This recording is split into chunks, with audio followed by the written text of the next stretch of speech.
not going to let you go before we discuss books. So we're going to turn to books.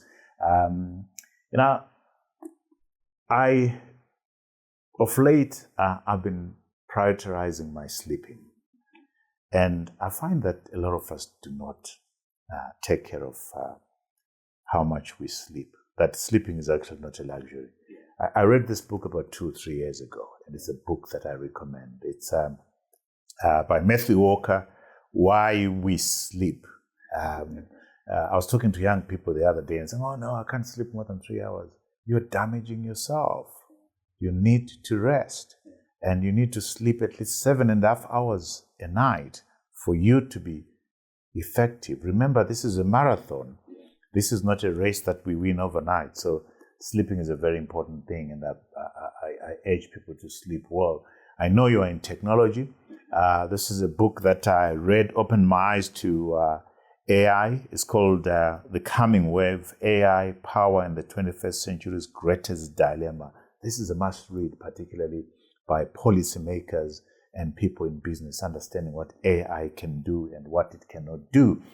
I know a lot of people are talking about Elon Musk. I finished this book a year ago. Elon Musk, by somebody that I admire quite a lot, Walter Isaacson. Walter Isaacson wrote the book on Steve Jobs. Again, another great book. This is a great book. You want to understand Elon Musk?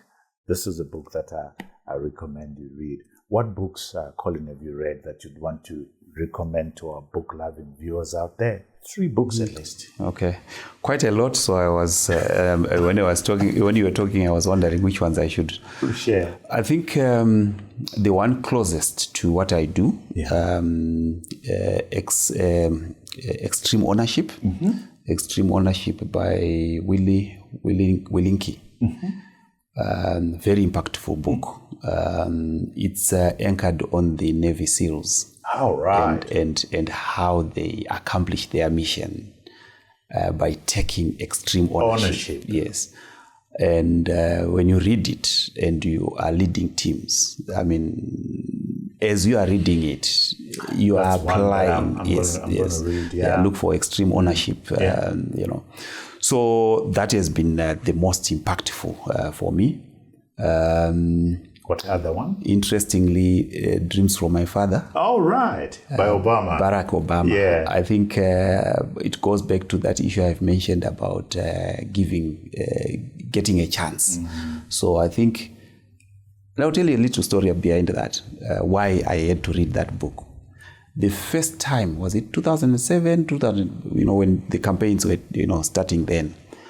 And then I read somewhere that there is a character by the name Obama who wants to be president. And, I had a good laugh with friends. And this guy, where is he coming from? Crazy. Yes. And then one thing led to the other. And then now you read what was in his mind, was in his head when the day came to say, I want to be the president of the United States of America. Very fascinating. Mm-hmm. Lots to learn from there. Mm-hmm. I borrowed, gave a copy to somebody out there. They never returned my book. If you've got my copy, Dreams from My Father by Obama, please bring it back. The last one, this I read. I had to read it because when I did literature at school. But since then, I've read it 2 or 3 times. Thomas Hardy, Mayor of Casterbridge. Wow. Have you read about it? No, I haven't. Interesting 19th century setting.